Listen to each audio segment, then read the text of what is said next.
coba kita balik dulu dah. Mengapa kita tidak perlu belajar data science? Mengapa tidak perlu belajar? Oke. Iya, Balik mengapa aja kok ini. kita tidak perlu belajar gitu kan? Oke, Jadi menarik ini.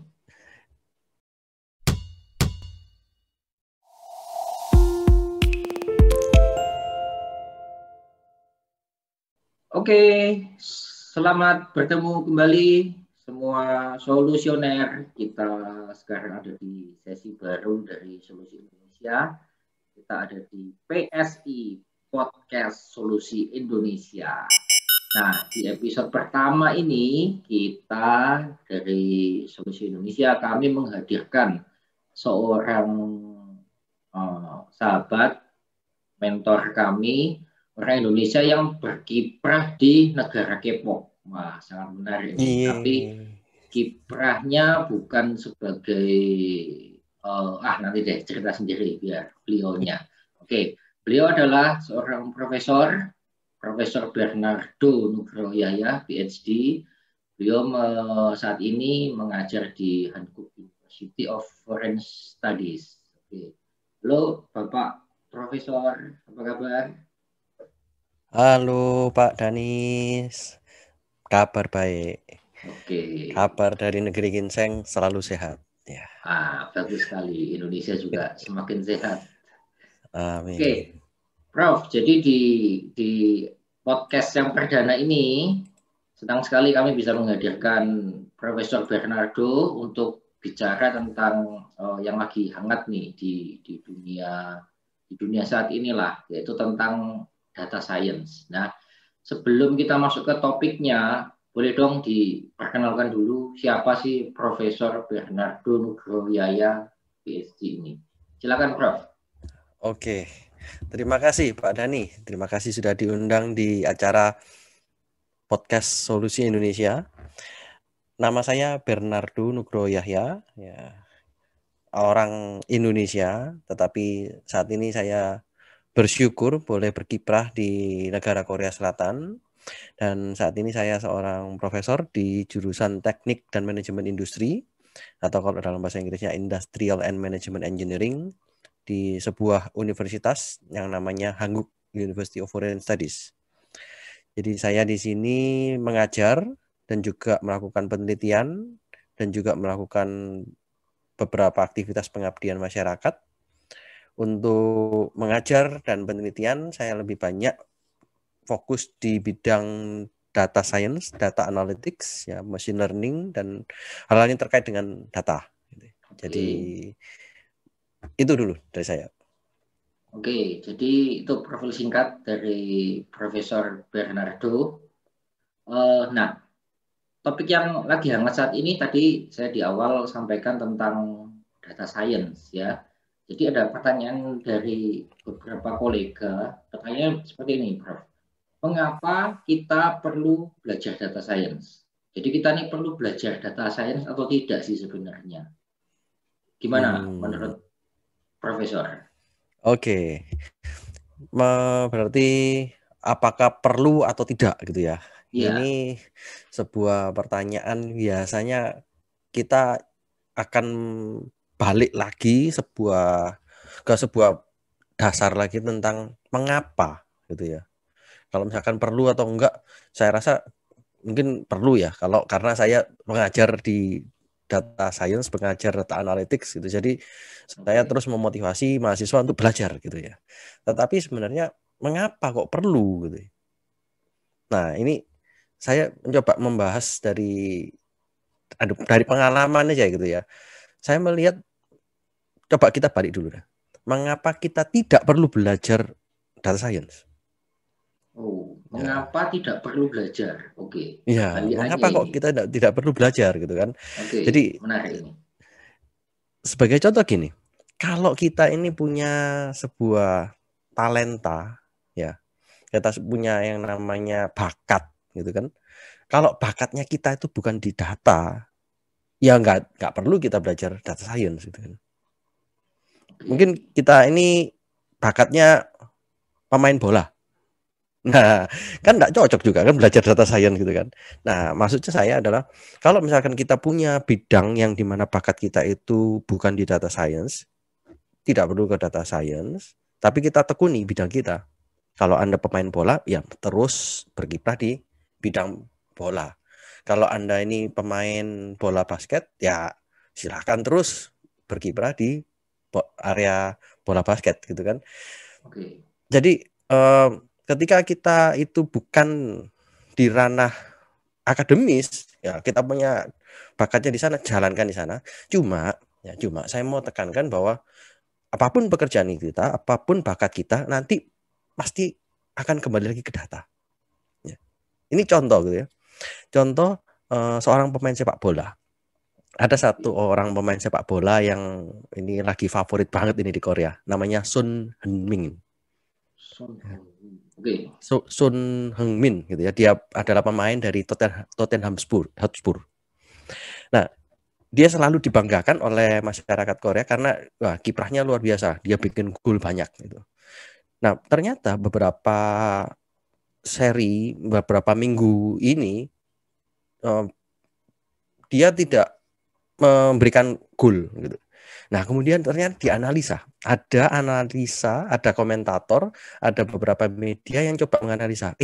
Ternyata dia tidak bikin gol, tetapi dia assist. Ya, dia membantu orang untuk ngegolkan. Gitu. Oke, mencetak gol, assist. Nah, jadi ternyata kalau misalkan dia itu pemain bola, dia berbakat memain bola, tetapi dia tidak bisa menganalisa dirinya sendiri ketika dia bermain bola.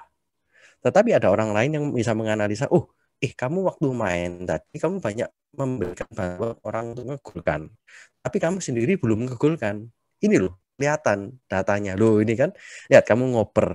Oh, lihat ini, kamu memberikan bolanya ke temanmu, tapi kamu tidak ngegolkan. Nah, lihat ini posisimu di sini.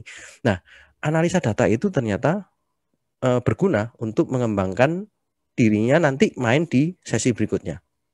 Gitu ya. Oke. Nah, Menarik ini. jadi kalau misalkan punya bakat yang lain, ya memang nggak perlu belajar data science, tetapi kita itu perlu sedikit melihat pentingnya data di dalam bakat kita. Gitu. Itu ya yang pertama gitu ya. Oke, yang pertama. Ya, terus bisa jadi yang kalau dua saya melihatnya gini. Pekerjaan kita ini bukan pekerjaan tentang data science.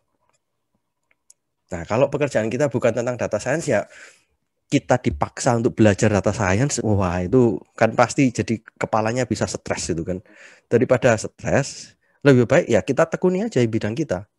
Contoh gitu kan, pekerjaan kita adalah koki. Nah, kita koki disuruh belajar Python. Wah pusing gitu, nggak bisa gitu. Jadi kita harus bisa melihat, oh ternyata pekerjaan kita kalau memang ini berhubungan dengan yang data science, oke, silakan belajar. Tapi kalau tidak berhubungan, ya kita tekuni pekerjaan kita. Tetapi tetap saya katakan bahwa sekarang arahnya itu berhubungan dengan data. Ya, contohnya gitu kan, koki pun itu perlu ngelihat ini takaran garamnya berapa supaya konsumennya puas. Nah, kalau saya ngasih 1 sendok, mungkin kebanyakan. 1 sendok garam mungkin terlalu asin. Nah, tapi kalau setengah sendok garam, setengah sendok teh garam, mungkin ini pas. Nah, kemudian saya bisa mengukur, kalau misalkan satu makanan ini setengah sendok teh garam, berarti dalam 1 hari saya membutuhkan mungkin 1 kaleng garam misalkan gitu. Berarti saya harus bisa menyediakan setidaknya inventory garam saya, jangan sampai garam saya ini kurang ketika saya masak. Betul. Nah, itu data itu tetap harus ada gitu kan. Tapi pekerjaan kita mungkin tidak pada hubungannya dengan data science. Jadi ya nggak perlu dong belajar data science. Oke, Itu. berarti diserahkan ke yang khusus menangani data science, seperti itu ya. Tadi kokinya Betul. biar tetap masak, pemain bolanya tetap mencetak gol segala macam, tapi ada yang bagian data science-nya, seperti itu Kak. Betul. Nah, yang menarik lagi adalah yang ketiga, ada orang-orang yang merasa bahwa saya tidak perlu belajar data science karena saya bukan orang IT. Oke. Ya kan? Jadi karena saya ini adalah jurusan hukum misalkan gitu kan. Loh, saya ngapain harus belajar data science? Kan itu hubungannya dengan data. Kalau hukum kan hubungannya dengan ya hal-hal apa yang tertera di dalam kitab Undang-undang. undang-undang gitu kan, kita harus hafal, kemudian kita harus menyampaikan argumen. Nah, itu kan nggak perlu belajar data science dong gitu ya. Pandangannya seperti Nah, itu, itu betul. pandangan seperti itu gitu kan. Nah, oke, memang kita tidak perlu belajar gitu ya. Karena memang kita punya satu spesifikasi khusus, misalkan itu tadi di hukum gitu ya, atau mungkin hubungan internasional ya, atau ya hal-hal yang lain yang tidak berhubungan dengan kata data science. Oke, ya silakan ditekunin gitu ya di bidang itu. Tetapi tetap nanti ke depan kita pasti butuh juga tentang data-data terkait hukum. Berapa sih kasus tentang hukum pidana ini yang sedang mencuat mungkin di Indonesia atau mungkin di Trennya apa Korea. gitu ya. Trennya seperti apa? Nah, itu tetap kita membutuhkan data-data gitu ya. Meskipun kita Oke. bukan ahli di sana, tetapi kita harus tetap punya sense tentang data itu. Itu yang Oke, menurut oke. saya, mengapa kita tidak perlu belajar data science, tetapi tetap ada sense datanya itu tetap perlu. Oke, Gitu. sense of data berarti ya. Ya. Oke, tadi sudah 1, 2, 3, Pak Profesor. Nah, Ya. berarti balik ke tadi pertanyaan dari netizen ya.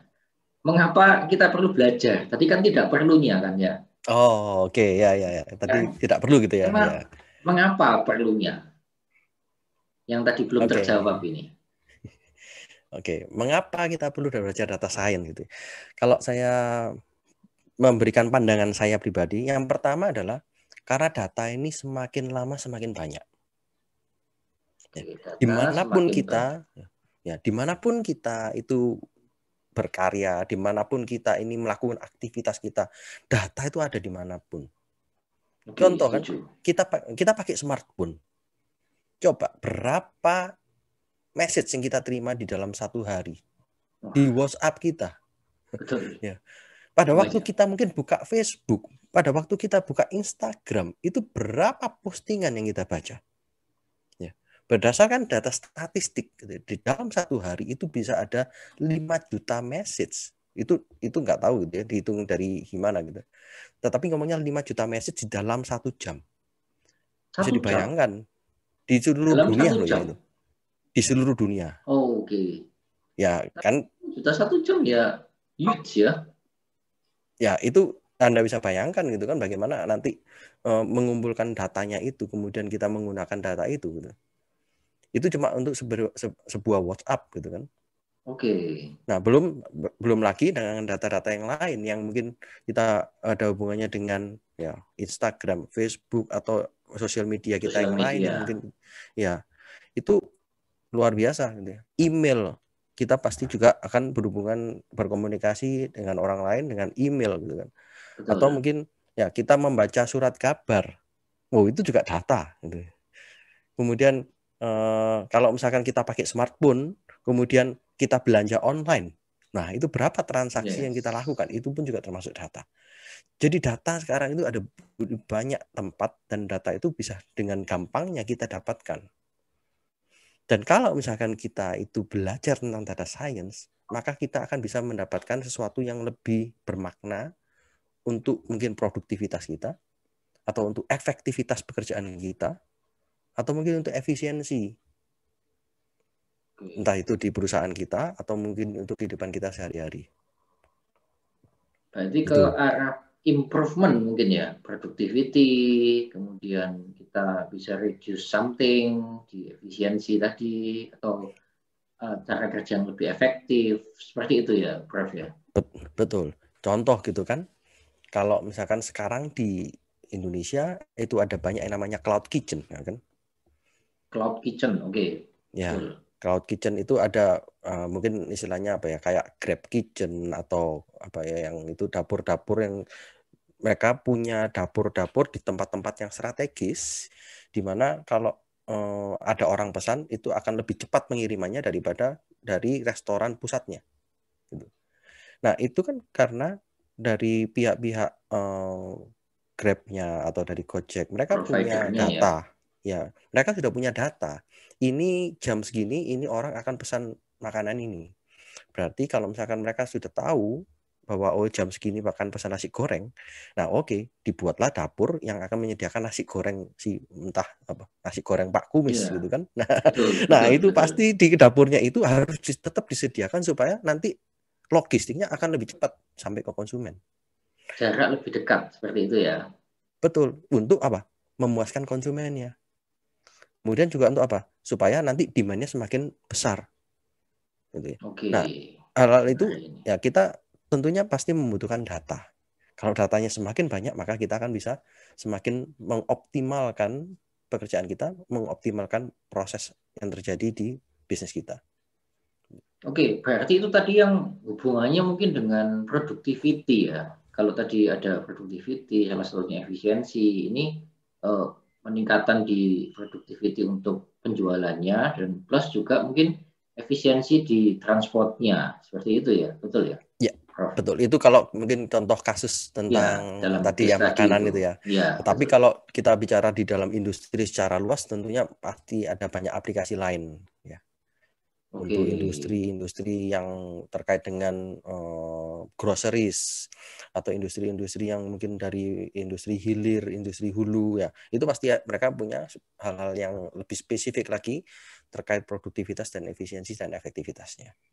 Ya. Oke, ini sangat menarik ini. Mungkin gini, karena kita kan ini di podcast Solusi Indonesia ini waktunya cukup singkat ya. Jadi kami Ya. coba mampatkan waktunya.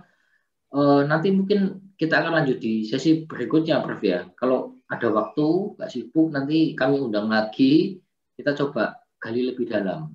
Begitu, Prof ya. Boleh ya? Siap, boleh, siap. Oke. Nah, buat semua solusioner semuanya yang sudah lihat podcast ini dan merasa tertarik, nah silakan tuliskan di kolom komentar nanti di bawah ya, atau boleh kontak di website kami apa yang mau ditanyakan. Nah nanti di episode-episode berikutnya kami akan lanjutkan, kami akan bahas pertanyaan-pertanyaan dari para solusioner semua. Semoga nanti bisa bermanfaat diaplikasikan di pekerjaan atau di kehidupan pribadi seperti itu. Oke, Prof, sebelum saya tutup, ada kesimpulan terakhir, mungkin satu kalimat terkait tadi tema kita, kenapa sih perlu belajar data science? Satu Buat kalimat motivasi penutup mungkin? mungkin dari saya ya. Ya, yang pertama adalah mungkin tiga ya. Saya sampaikan tiga hal. Yang pertama adalah ketika kita bekerja, kalau misalkan kita tidak bekerja di dalam ranah data, tidak apa-apa, tetapi tetap ingat bahwa kita perlu punya sense tentang data. Ya, itu Oke, sense of nanti data. sense of datanya harus tetap ada. Kedua, kita perlu ingat bahwa data semakin lama semakin banyak ya, dunia ini sekarang semakin menggunakan teknologi-teknologi terkemuka, dan tentunya data itu akan semakin ada di mana-mana dan bisa dimanfaatkan. Nah, peluang itu kita harus ambil untuk bisa meningkatkan produktivitas, efektivitas, dan efisiensi. Oke, Dan yang terakhir gitu ya, kita ini sekarang hidup di era ya di mana betul. namanya data is the new oil. Oke, data is the new oil. Ya, ya. Sehingga kita mau nggak mau akan berhadapan dengan hal-hal baru yang berhubungan dengan data. Kita tidak bisa lagi mengandalkan, oh dulu saya itu kayak gini, nggak bisa. Tetapi kita harus melihat datanya mana. Oke, ya Nah, betul, setuju. itu yang nanti kita terus harus asah dalam diri kita untuk bisa terus mengembangkan diri kita ke arah data. Itu aja dari saya. Terima Oke, kasih. siap. Terima kasih, Profesor Bernardo Nugrohoyaya, PhD. Langsung dari Korea ini dengan saya. Kami menggunakan media Zoom saat ini, jadi meskipun jauh, tetap bisa berkomunikasi. Terima kasih atas waktunya, Prof. Nanti Sama-sama. kapan-kapan kita lanjut lagi kalau ada pertanyaan. Kalaupun tidak ada, nanti saya yang tanya, Prof. Gitu. Oke, siap. Terima Oke, kasih. kita akhiri podcast Solusi Indonesia episode yang perdana ini. Teman-teman jangan lupa like, subscribe, dan tuliskan pertanyaan ya, supaya nanti Profesor Bernardo bisa menjawab dari Korea Selatan. Oke, terima kasih. Oke.